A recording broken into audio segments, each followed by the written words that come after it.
कहते हैं किसी जगह के बारे में जिंदगी भर सुनने से बेहतर है कि एक बार उसे खुद जाकर देख लिया जाए। इसी ख्याल को आत्मसात करते हुए हमारा आज का सफ़र शुरू हो चुका है पड़ोसी मुल्क नेपाल की ओर। नेपाल भारत के उत्तर में स्थित हिमालय की लगभग 500 मील लंबी श्रृंखला को समेटा एक बेहद ही खूबसूरत देश है।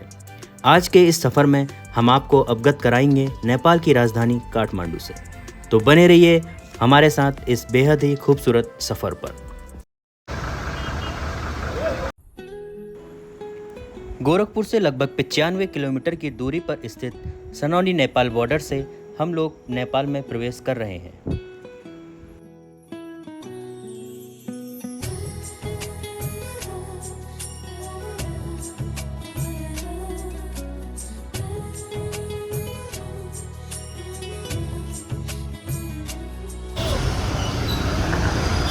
ये कुछ बड़ा गेट बनाया जा रहा है लग रहा है।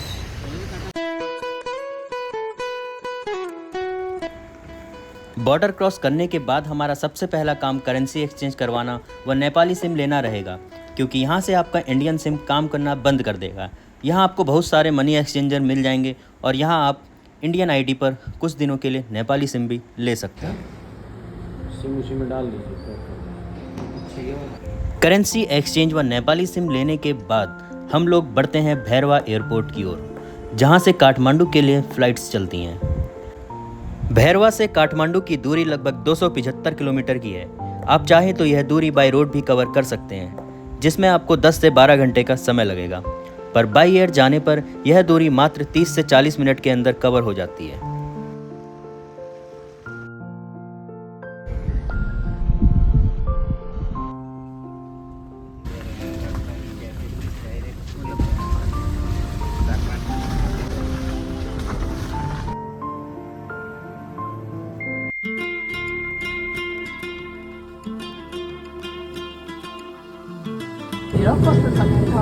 खोल्नुको लागि यो बक्कलको बाहिर खोल्न सकिन्छ। यो विमानमा 4वटा सङ्कटकारी द्वारहरू छन्। दुईवटा अगाडि, दुईवटा पछि। आदरणीय यात्रुमान भाइहरू, हृदयको तर्फबाट कप्तान अजित शाह र उडान कर्मचारीहरू हृदयबेस ETR 72 विमानमा हार्दिक स्वागत गर्दछौँ।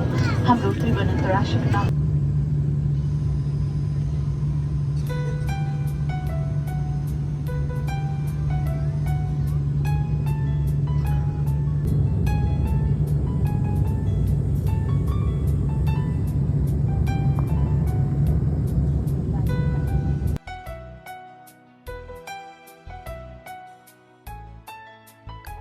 लगभग 12,500 फीट की ऊंचाई से बादलों के ऊपर से होते हुए फाइनली हम पहुंच गए काठमांडू शहर।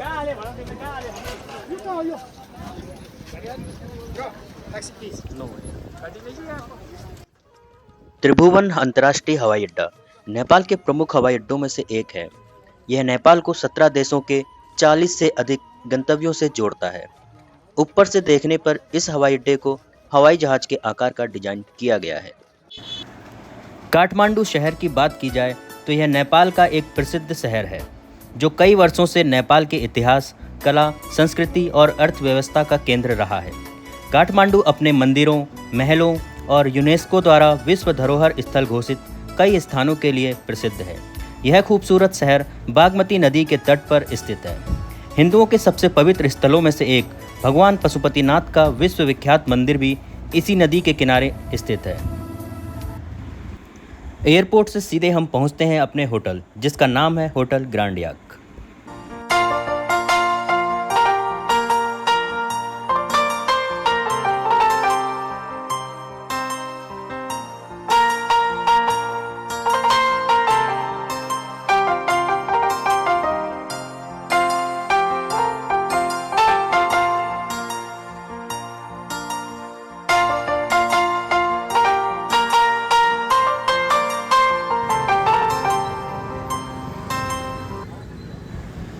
कुछ देर होटल में आराम करने के पश्चात हम निकलते हैं थामेल की सड़कों पर।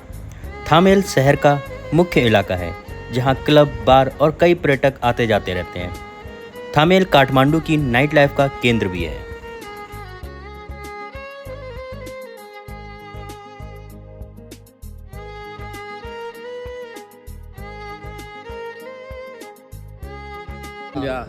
जय नेपाल, जय इंडिया। एक रात आराम करने के बाद एक नई सुबह नई शुरुआत के साथ आज हम पशुपतिनाथ मंदिर के दर्शन करेंगे।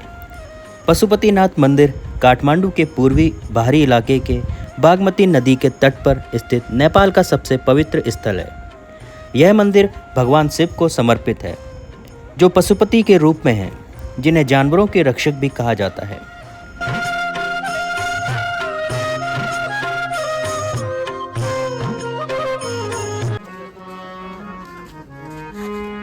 गाइए।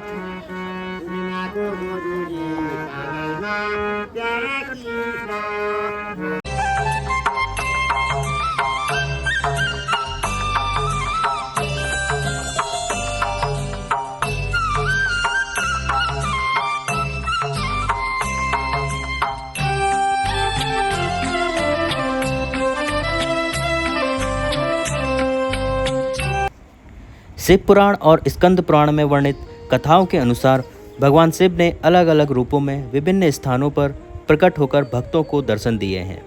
पशुपतिनाथ और केदारनाथ दोनों स्थानों पर भगवान शिव ने अपने भक्तों को स्वीकार किया और उन्हें आशीर्वाद दिया है।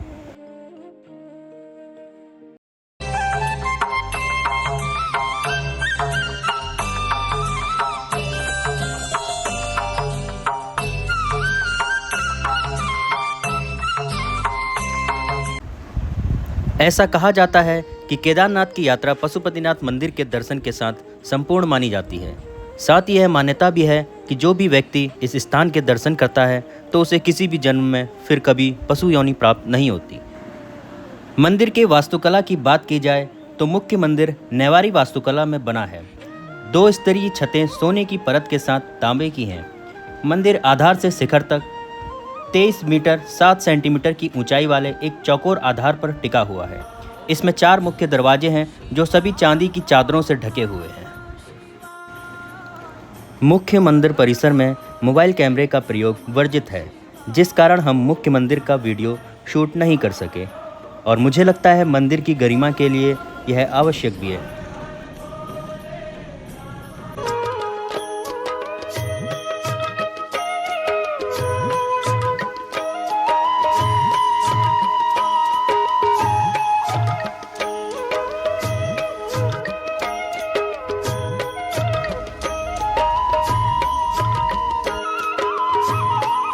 फेमस नेपाली सॉन्ग हो ना,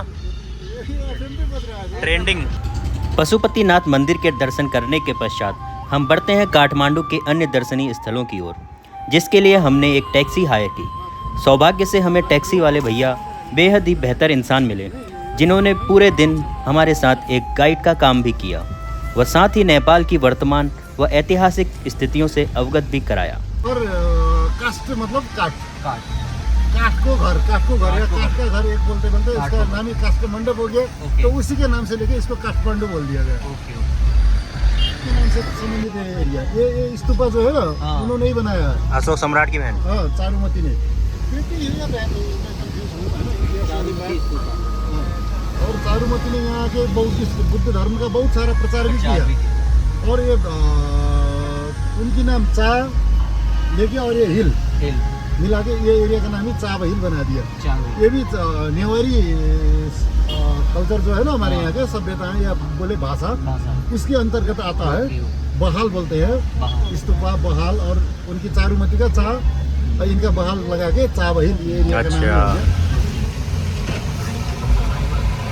वो पहाड़ के नीचे जाएंगे सर हम। अच्छा, अभी ओके। बुद्धा नीलकंठ मंदिर एक हिंदू ओपन एयर मंदिर है जो भगवान विष्णु को समर्पित है। इस मंदिर को नारायणथम मंदिर के नाम से भी जाना जाता है। इसकी पहचान भगवान महाविष्णु की एक विशाल लेटी हुई मूर्ति से की जा सकती है। इस प्रतिमा को काले बेसाल्ट पत्थर पर उकेरा गया है। जो ऊपर टेंट लगा रखे बारिश की वजह से लगा रखे, हमेशा रहता है ऐसा। ये हमेशा रहेगा। और साल में एक बार देखिए, ये जो है ना यहाँ पर पूरे सोने का लगाया जाता है। और जब सनराइज होता है ना सर इधर पे, तो इनके सर के ऊपर जटाधारी शिव भगवान त्रिशूल लिए हुए उनके परछाई आती है। इंडियन गवर्नमेंट द्वारा बनाया गया ये स्ट्रक्चर नेपाल में।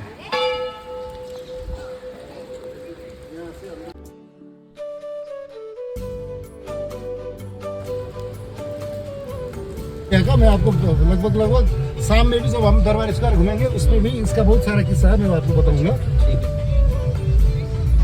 इनका सब परिवार का कत्लेआम हुआ था, कैसे मारे गए थे और राजा उस टाइम के कहाँ रहते थे। अभी का कोई राजा है क्या इस समय?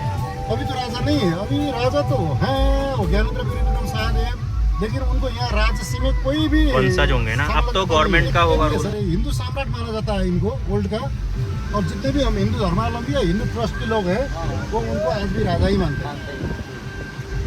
अब इनका राज मेन होता है वो हमारे यहाँ के राजगुरु होता है योगी आदित्यनाथ जी। हाँ, और ये जो मनोकामना माता बोलते हैं सर, आपको रास्ते पे पड़ेगा यहाँ से 110 किलोमीटर की दूरी पे, उनको गोरखकाली भी बोला जाता है सर।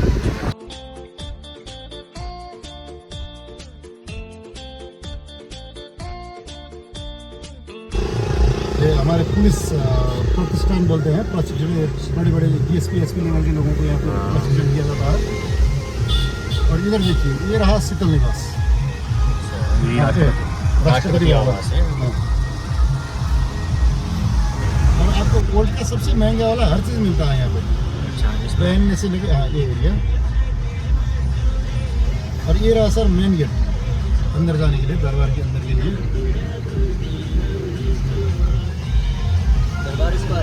नहीं, ये मतलब दरबार म्यूजियम है, नारायण दरबार म्यूजियम। अच्छा, जहाँ पे फंक्शन हुआ था राज परिवार का। नारायण हिती पैलेस एक सार्वजनिक संग्रहालय है। सार्वजनिक संग्रहालय होने से पहले यह नेपाल के राजा का पैलेस हुआ करता था। नेपाल का चर्चित हत्याकांड, जिसे दरबार हत्याकांड के नाम से भी जाना जाता है, वो यहीं घटित हुआ था। कहा जाता है 1 जून 2001 को क्राउन प्रिंस दीपेंद्र ने आत्महत्या करने से पूर्व महल में राजा वीरेंद्र और रानी ऐश्वर्या समेत शाही परिवार के कई सदस्यों की हत्या कर दी थी। महल के अंदर मोबाइल फ़ोन वर्जित होने के कारण हम महल के अंदर मोबाइल फ़ोन का इस्तेमाल नहीं कर पाए।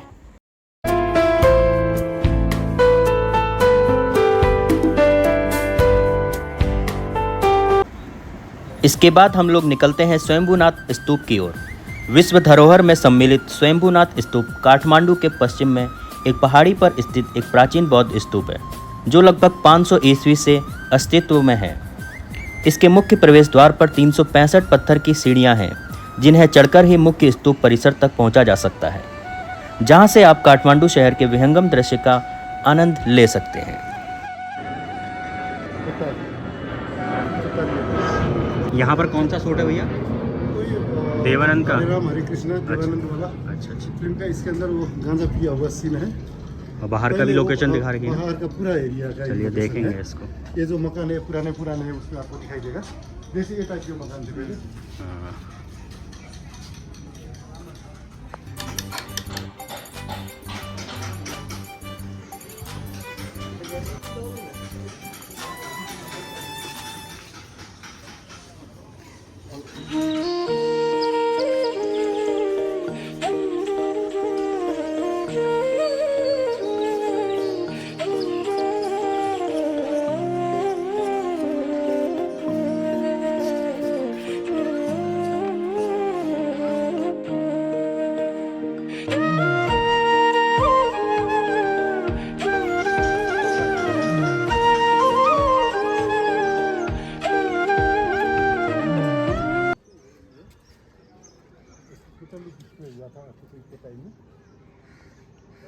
नहीं तो एक बार कैमरा घुमाइए, मैं उंगली से दिखाता हूँ, ठीक है? आप वीडियो ऑन कीजिएगा। जल नारायण वहाँ से नीचे और आ जाइए पशुपतिनाथ। अच्छा।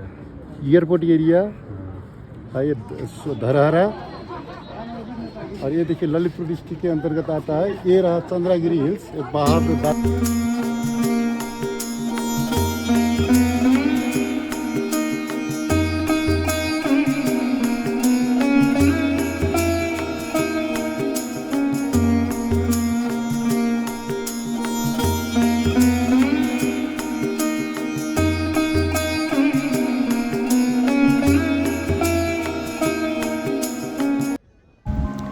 स्वयंभूनाथ मंदिर दर्शन व काठमांडू शहर के मनमोहक नज़ारों को ऊंचाई से देखने के बाद हम बढ़ते हैं स्वयंभूनाथ के पास ही स्थित अमिदेव बुद्धा पार्क की ओर। यह एक छोटा सा परंतु बेहद ही खूबसूरत मंदिर है।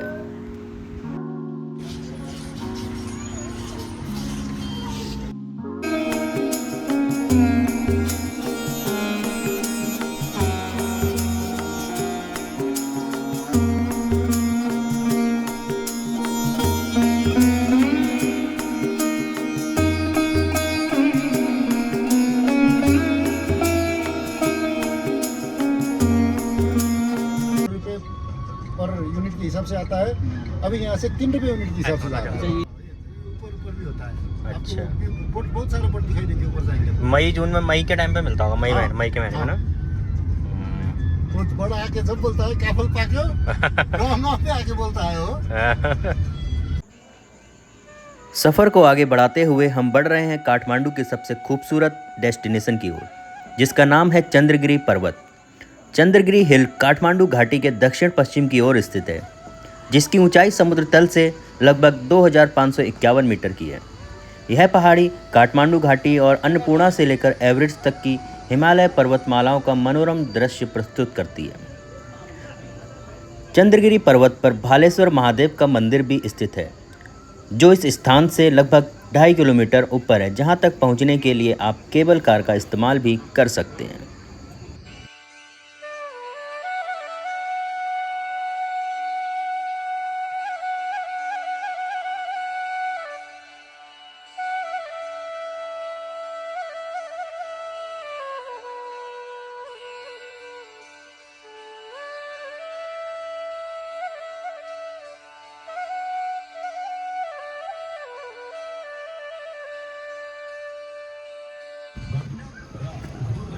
जय नेपाल, जय इंडिया, जय इंडिया, जय नेपाल।